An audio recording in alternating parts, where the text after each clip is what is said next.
Yeah, well, the shootings in these cities that where I'm the mayor and all over the country are high and are growing higher and higher because of access to guns. In New Jersey, fortunately, we have some of the stricter gun laws.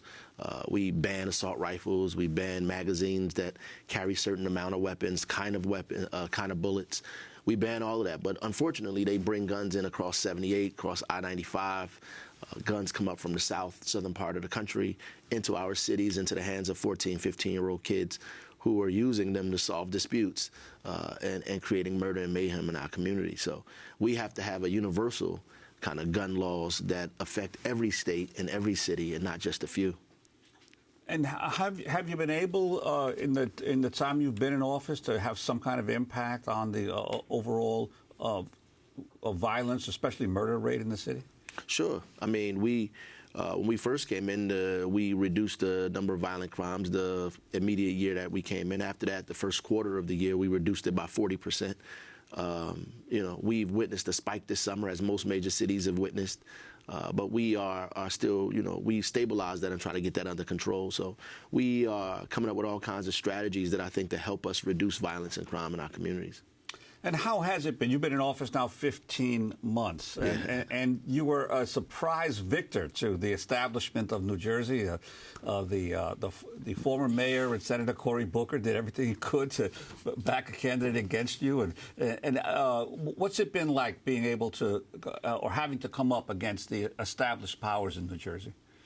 Well, it was a difficult fight. I mean, you're talking being outspent 5, 10 to 1 in terms of the amount of money that was raised. And I think, the money came from way past folks than the senator. It was more of the kind of school reform guys, also the establishment party, the Democratic Party at the time was also organized against us. So we had to use mostly labor and community activists and folks on the street to be able to make this election a victory.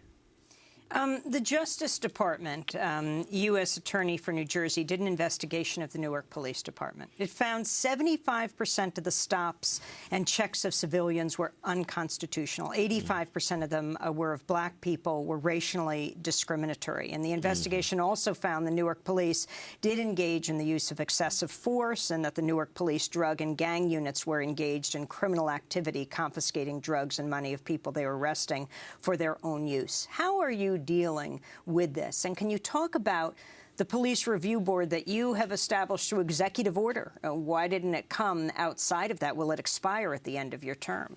Well, we have a consent decree now that we're about to finish finalizing with the U.S. Attorney's Office because of the findings where we have to have a monitor that we're trying to get them in and out. We don't want to monitor for 10, 15 years, but we're using taxpayers' dollars to take care of that. But the Civilian Complaint Review Board that we established through executive order is still being stood up. So it's not complete yet. It is the law according to us, and we're still negotiating with the state attorney general, with the U.S. attorney, trying to have a review board that's better than the ones across the country. So one with subpoena power, with investigatory power as well. I think that's what our issue is. We're still fighting for that. And once we get it established, I think the council will vote to make it an ordinance, a law in our city.